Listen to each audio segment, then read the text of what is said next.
मैंने ये बताया था कि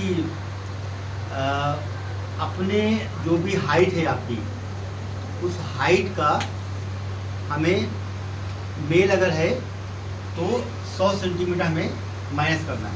जितनी हाइट, एग्जाम्पल कि 160 किसी की हाइट है तो उसको 100 माइनस करेंगे तो 60 केजी जेंट्स का वेट होना चाहिए। लेकिन किसी फीमेल का अगर आपका 160 हाइट है, 105 करना है मुझे, 55 किलो वेट होना चाहिए। लेकिन एक इम्पॉर्टेंट बात ये है, ये भी मैंने शेयर किया था, किसी पर्सन को किसी पर्सन के पेरेंट्स को फैमिली मेम्बर में डायबिटीज़ की प्रॉब्लम है, ब्लड प्रेशर की प्रॉब्लम है, कार्डियोवास्कुलर डिजीज़ की प्रॉब्लम है, दिल की बीमारी प्रॉब्लम है, तो ये इसके बारे में उनके बच्चे को ये प्रॉब्लम ना होने पाए या है तो मेंटेन रहे, उसके लिए क्या करना है, जितना हाइट है उस हाइट जितना वज़न कम किया है। जैसे एग्जांपल किसी फीमेल की मदर का या पेरेंट्स का प्रॉब्लम है, शुगर की, बीपी की, हार्ट की, तो उसका 155 किलो वेट होना चाहिए। 160 हाइट था, 105 घटाया, आइडियल वेट होना चाहिए। लेकिन उस आइडियल वेट से भी 5 किलो और कम करना है, तो हम यहाँ पर कुछ सिक्योर रहेंगे। ये जान हमें लेना है कि अगर हमने वज़न घटाने के प्रोसेस में है, अपनी लाइफ स्टाइल अच्छी कर रहे हैं, करेक्ट कर रहे हैं और हमने अपने आइडियल वेट पे आ गए हैं, तो उसके बाद भी शुभ शक हो सकता है, डायबिटीज़ का मदद से आ सकता है, ब्लड प्रेशर आ सकता है, दिल बीमारी आ सकती है। ये नहीं समझना है कि हर्बल लाइफ ले रहे हैं, हम एक्टिविटी अच्छी कर रहे हैं तो नहीं आ सकता है, आ सकता है। लेकिन उसको सिक्योर करने के लिए अपने हाइट का आइडियल वेट से 5 किलो और कम करना है, ठीक है। और ये आपका जो जेनेटिक्स है, वो जेनेटिक्स को मात खा देता है। इसके अलावा एक और फार्मूला है कि 70% जेनेटिक्स होता है, ठीक है, 30% जेनेटिक्स होता है, 70% हमारे हाथ में है। जीवन शैली को, लाइफ स्टाइल को करेक्ट करके अपने वेट को आइडियल वेट से 5 किलो कम करके हम जीत सकते हैं दुनिया को। नंबर 1 बात ये हो गई है।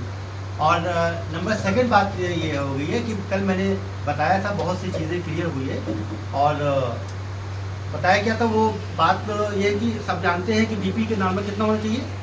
ये वीडियो मैंने भेजा था 120/80, ये पहले का था, 10-20 साल पहले का था। 120 प्लस किसी की बीपी आया, वो प्री हाइपरटेंशन है, मतलब हाइपरटेंशन की शुरुआत हो रही है। तो नॉर्मल हर इंसान को अपना ब्लड प्रेशर 110 के आसपास रखना चाहिए। यानी ज़्यादा अगर हो रहा है तो आर्टरी के अंदर फैट की मात्रा बढ़ रही है, मतलब नहीं होगा। शुरुआत कैसे होती है? शुरुआत होती है कि लीवर के पास 5% जो आपके बॉडी फैट है, सरल फैट नॉर्मल कितना होना चाहिए? सरल फैट, इंट्रा एब्डोमिनल कैविटी का फैट, पेट के अंदरूनी हिस्से में जो होता है फैट, वो 9% नॉर्मल होना चाहिए। 9%। वहाँ पर ये बताया गया कि 5% से ज़्यादा अगर किसी का फैट एक्सेस हो रहा है, यानी कि 14 प्लस किसी का है, वो वेरी हाई पे है। और 5% ज़्यादा होने पर लीवर पर फैटी होने का शिकायत है।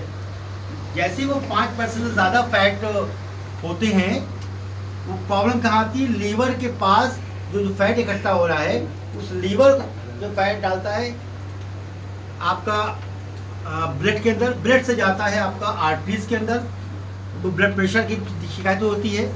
और इंसुलिन की प्रक्रिया जब बढ़ता है तो इंसुलिन ज़्यादा जो है मात्रा निकालती है। ज़्यादा फैट खाने पे ज़्यादा, ऐसा नहीं कि वो शुगर खाने से शुगर होता है, फैट यानी कि नॉनवेज भी खाते हैं, उसको पचाने के लिए इंसुलिन चाहिए, तो ज़्यादा नॉनवेज खाने पे ज़्यादा इंसुलिन निकालती है। इस प्रक्रिया में पेनक्रियास की जो है जो ताकत है वो धीरे धीरे कम होने लगती है। जब कम होने लगती है तो सेल के अंदर ग्लूकोज नहीं आता, एनर्जी हमारी कन्वर्ट नहीं हो पाती है। बाद में यही ग्लूकोज हमारा ब्लड में आने लगता है।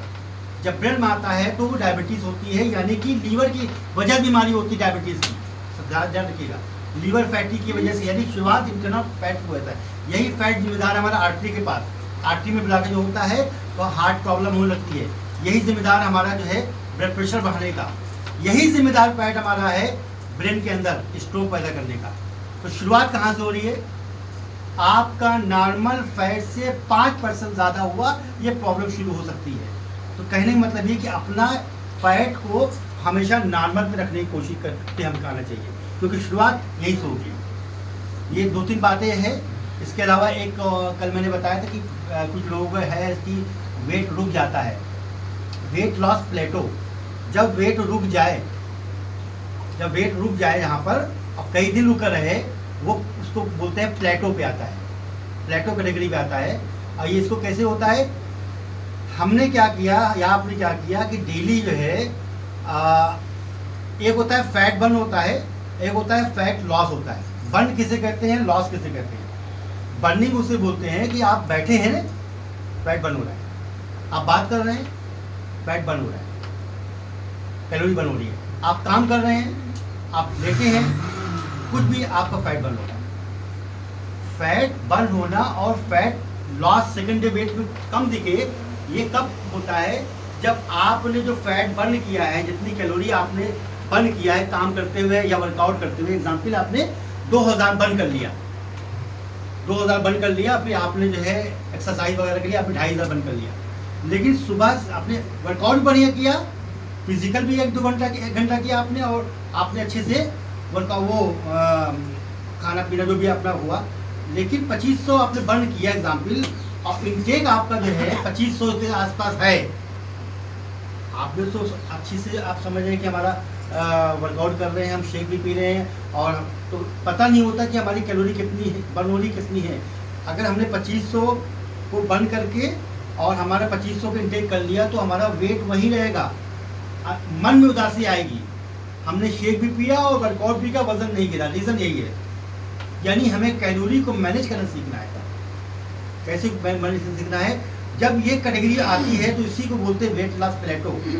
जितनी कैलोरी खाया, जितनी कैलोरी आपने बर्न किया, 2500 खाया, 2500 बर्न किया, चाहे खाने से चाहे, तो हमें क्या करना है, वेट लॉस प्लेटो को ब्रेक करने के लिए क्या करना पड़ेगा, हमें डिफिशिट पे आना पड़ेगा। किसी की हाइट एग्जाम्पल की 160 है, उसका RM रेस्टिंग मेटाबॉलिज्म 1600 होना चाहिए, है ना? 160 में 0 ला दे, 1600 होना चाहिए। तो सबसे पहले हमें शुरू करना है कि हमारी इतनी हाइट है, इसमें इतना हमारी बॉडी को नीड है 1600 बॉडी की। अब इसमें से हमें डिफिशिट करना है मिनिमम 500। अब 500 डिफिशिट करने के बाद आपका बचा कितना, 1100। 1100 जो बचा है, इस 1100 को यूज करना है 2 पार्ट में। 20% आपका वर्कआउट में, 80% डाइट में। तो 1100 का 20% कितना हो गया, 200 मान लीजिए। तो 200 को आपको यूज किया वर्कआउट में, और अब आपने यूज किया 1100 में 2 निकाले, कितना बचा, 900। 900 को आपको यूज करना है डाइट में। 900 से ज्यादा हुआ, अगर 900 आपने तक खाना खाएंगे तो आपका 250 ग्राम फैट घटेगा मिनिमम, ज्यादा घट सकता है, बेहतर है। तो आप यहाँ पर 900 को आप कैलकुलेट करके खाइए। एक समय के शेक में 250 कैलोरी होती है, 220 250 कैलोरी होती है। तो पहले खाने में आप 250 कैलोरी खाइए, शाम का इवनिंग में। और ये हमें 5 मील प्लान को रखना पड़ेगा, 5 मील प्लान को रखना पड़ेगा। शेक का after 3 hour 50 calorie complex carbohydrate, after 3 hour, after 5 hour healthy meal, जिसमें रोटी कम, चावल कम, सब्जी दाल सलाद ज़्यादा। आफ्टर शाम को 4 से 5 के बीच में, 5 से 6 के बीच में फ्रेश एंड मखाना या पिस्ता 10 ग्राम, ठीक है। तो 5, तो हमें ये प्रोटीन डाइट लेना है, और शाम को हमें भी 200-250 कैलोरी खाना है। अगर खाना खा रहे हैं तो सनराइज से पहले खाएं, और खाना खाने के 1.5 घंटे बाद वॉक करना है। अगर शेक पी रहे हैं तो 8 साढ़े 8 बजे आप फ्रेश, देन वॉक, और 8:30 से 9 तक अपना शेक पी लें। इस कैटेगरी आप जब करते हैं तो आपका कैलोरी मैनेजमेंट रहेगा, आपका डेली आप वेट लॉस कर पाएंगे आप। और इसी को यही कंडीशन को बोलते हैं वेट लॉस प्लेटो को ब्रेक करना। और वेट लॉस प्लेटो तब आता है जब हम खाना भी खा रहे हैं, टहल भी रहे हैं, शेक भी पी रहे हैं, और हमारा वेट लॉस नहीं हो रहा है। तो वेट लॉस नहीं हो रहा है, और हम बड़ी खुशी होते हैं कि हमने सुबह इतना वर्कआउट किया, शाम को इतना वर्कआउट किया, इतना हमने डाइट पर कंट्रोल किया। नहीं हुआ, रीज़न यही है, प्लेटो पे है। जितना खाया, जितना बन किया उतना हमने खाया, सेम का सेम।